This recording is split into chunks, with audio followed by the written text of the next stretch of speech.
Hi friends, welcome to Shan Kannada channel. ಇವತ್ತು ಮಕ್ಕಳಿಗೆಲ್ಲ ತುಂಬ ಇಷ್ಟ ಆಗುವಂಥ ಸಿಹಿ ಪೊಂಗಲ್ ಮಾಡೋದನ್ನು ತಿಳಿಸ್ಕೊಡ್ತಾ ಇದ್ದೀನಿ. ತುಂಬ ಈಸಿಯಾಗಿ ಟೇಸ್ಟಿಯಾಗಿ ಯಾವ ರೀತಿ ಬೇಗ ಮಾಡ್ಕೊಳ್ಬೋದು ಅಂತ ತಿಳಿಸ್ಕೊಡ್ತಾ ಇದ್ದೀನಿ. ಹಾಗಾದರೆ ವಿಡಿಯೋನ ಸ್ಕಿಪ್ ಮಾಡ್ದಿರ ಪೂರ್ತಿಯಾಗಿ ನೋಡಿ. ಬನ್ನಿ ಈಗ ಹೇಗೆ ಮಾಡೋದು ಅಂತ ನೋಡೋಣ. ಮೊದಲು ಹೆಸರುಬೇಳೆನ ಹುರ್ಕೊಳ್ಬೇಕು. ನಾನಿಲ್ಲಿ ಅರ್ಧ ಕಪ್ಪಷ್ಟು ಹೆಸರುಬೇಳೆನ ತಗೊಂಡು ಮೀಡಿಯಮ್ ಫ್ಲೇಮಲ್ಲಿ ಹುರ್ಕೊಳ್ತಾ ಇದ್ದೀನಿ. ಲೈಟಾಗಿ ಕಲರ್ ಚೇಂಜ್ ಆಗೋವರೆಗೂ ಹುರ್ಕೊಂಡು ಇದಕ್ಕೇನೆ 1 ಕಪ್ಪಷ್ಟು ಅಕ್ಕಿನ ಹಾಕ್ಕೊಳ್ತಾ ಇದ್ದೀನಿ. ನಾನಿಲ್ಲಿ ರೇಷನ್ ಅಕ್ಕಿನ ತೊಗೊಂಡಿದ್ದೀನಿ. ಪೊಂಗಲ್ಗೆ ಯಾವಾಗಲೂ ರೇಷನ್ ಅಕ್ಕಿ ಅಥವಾ ಕೆಂಪಕ್ಕಿನ ಯೂಸ್ ಮಾಡಿದ್ರೆ ತುಂಬ ಚೆನ್ನಾಗಿರುತ್ತೆ. ಇಲ್ಲ ಅಂದರೆ ನಿಮ್ಮ ಮನೇಲಿ ಯಾವ ಅಕ್ಕಿನ ಉಪಯೋಗಿಸ್ತಿರೋ ಅದೇ ಅಕ್ಕಿಯಿಂದ ಪೊಂಗಲ್ನ ಮಾಡ್ಕೊಳ್ಬೋದು. ಈಗ 1-2 ನಿಮಿಷ ಮೀಡಿಯಮ್ ಫ್ಲೇಮಲ್ಲೇ ಇದನ್ನು ಹುರ್ಕೊಳ್ಬೇಕು. ಅಕ್ಕಿ ಮತ್ತು ಬೇಳೆ ಎರಡೂ ಸೇರಿಸಿ ಹುರಿಯೋದ್ರಿಂದ ಪೊಂಗಲ್ ತುಂಬ ರುಚಿಯಾಗಿ ಬರುತ್ತೆ. ಹಾಗೆ ನೀವು ಅಳತೆಗೆ ಯಾವುದಾದ್ರೂ 1 ಕಪ್ನ ಮೆಷರ್ಮೆಂಟ್ಗೋಸ್ಕರ ಇಟ್ಕೊಳ್ಳಿ. 1 ಕಪ್ ಅಕ್ಕಿ ತೊಗೊಂಡ್ರೆ ಅರ್ಧ ಕಪ್ ಬೇಳೆನ ತೊಗೊಳ್ಬೇಕು. ಇಷ್ಟು ಹುರ್ಕೊಂಡ್ರೆ ಸಾಕು. ಈಗ ಇದಕ್ಕೆ ನೀರು ಹಾಕ್ಕೊಂಡು ಚೆನ್ನಾಗಿ 1-2-3 ಸತಿ ವಾಶ್ ಮಾಡ್ಕೊಳ್ಳಿ. ಈ ರೀತಿ ವಾಶ್ ಮಾಡ್ಕೊಂಡಿದ್ದ ನಂತರ ಇದಕ್ಕೆ ನೀರನ್ನು ಹಾಕ್ಕೊಳ್ಳೋಣ. ಯಾವ ಕಪ್ಪಲ್ಲಿ ಅಕ್ಕಿನ ಅಳತೆ ಮಾಡ್ಕೊಂಡಿದ್ನೋ ಅದೇ ಕಪ್ಪಲ್ಲಿ ನೀರನ್ನ ಅಳತೆ ಮಾಡ್ಕೊಳ್ಬೇಕು. ಟೋಟಲಾಗಿ ಇಲ್ಲಿ 5 ಕಪ್ಪಷ್ಟು ನೀರು ಬೇಕಾಗತ್ತೆ. ನಾನಿಲ್ಲಿ 4 ಕಪ್ಪಷ್ಟು ನೀರು 1 ಕಪ್ಪಷ್ಟು ಹಾಲನ್ನು ಹಾಕ್ಕೊಳ್ತಾ ಇದ್ದೀನಿ. ಇನ್ ಕೇಸ್ ನಿಮಗೆ ಹಾಲು ಬೇಡ ಅಂತ ಆದರೆ ಟೋಟಲಾಗಿ 5 ಕಪ್ ನೀರನ್ನು ಹಾಕ್ಕೊಳ್ಳಿ. ಪೊಂಗಲ್ ಯಾವಾಗಲೂ ಸಾಫ್ಟಾಗಿದ್ರೇ ತಿನ್ನೋದಕ್ಕೂ ಚೆನ್ನಾಗಿರುತ್ತೆ. ಸೊ ಈಗ ಒಂದು ಸತಿ ಇದನ್ನು ಮಿಕ್ಸ್ ಮಾಡಿಬಿಟ್ಟು ಲಿಡ್ನ ಕವರ್ ಮಾಡಿ 3 to 4 ವಿಷಲ್ ಕೂಗಿಸ್ಕೊಳ್ಳೋಣ. ಈಗ ಗೋಡಂಬಿ ಮತ್ತು ದ್ರಾಕ್ಷಿನ ಹುರ್ಕೊಳ್ಳೋದಕ್ಕೆ ಒಂದು ಪಾತ್ರೆಗೆ 1 ಟೇಬಲ್ ಸ್ಪೂನ್ ತುಪ್ಪನ ಹಾಕ್ಕೊಂಡಿದ್ದೀನಿ. ತುಪ್ಪ ಸ್ವಲ್ಪ ಬಿಸಿ ಆದಮೇಲೆ ಇದಕ್ಕೆ ಗೋಡಂಬಿನ ಹಾಕ್ಕೊಳ್ತಾ ಇದ್ದೀನಿ. ಗೋಡಂಬಿ ಲೈಟಾಗಿ ಕಲರ್ ಚೇಂಜ್ ಆದಮೇಲೆ ಇದಕ್ಕೇನೆ ಈಗ ಸ್ವಲ್ಪ ದ್ರಾಕ್ಷಿನ ಹಾಕ್ಕೊಂಡು ಹುರ್ಕೊಳ್ತಾ ಇದ್ದೀನಿ. ಇಷ್ಟು ಫ್ರೈ ಆದರೆ ಸಾಕು.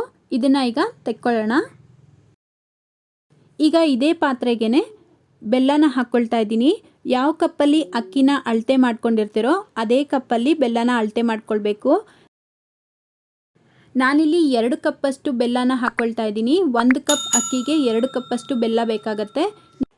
ನಿಮಗೆ ಸಿಹಿ ಕಡಿಮೆ ಬೇಕು ಅನ್ನೋದಾದರೆ ಕಡಿಮೆ ಹಾಕ್ಕೊಳ್ಬೋದು.